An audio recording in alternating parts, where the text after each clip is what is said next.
Великден како повод, а рачните ракотворби стари повеќе од 200 години како инспирација. Жените на Гевгелија го презентираа богатото македонско творештво.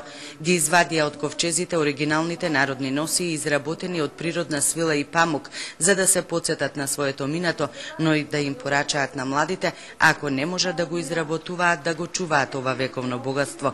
Велат, тоа сведочи за златните раце на македонските жени. Таа гардероба што носме има 200 години од нашите баби, нашите мајки, ткани.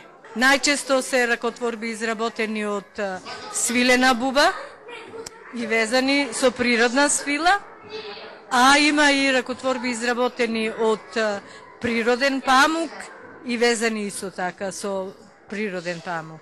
Покрај ревијата на народни носии, богатото македонско творештво се презентираше и преку песни и игри.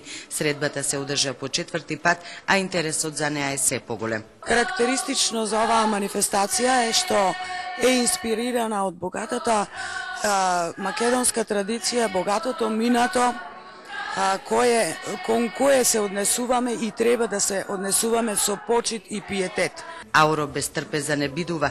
Тука се презентираа специјалитетите типични за гевгелиското поднебје, чии жители од секогаш се гордееле на своите традиции.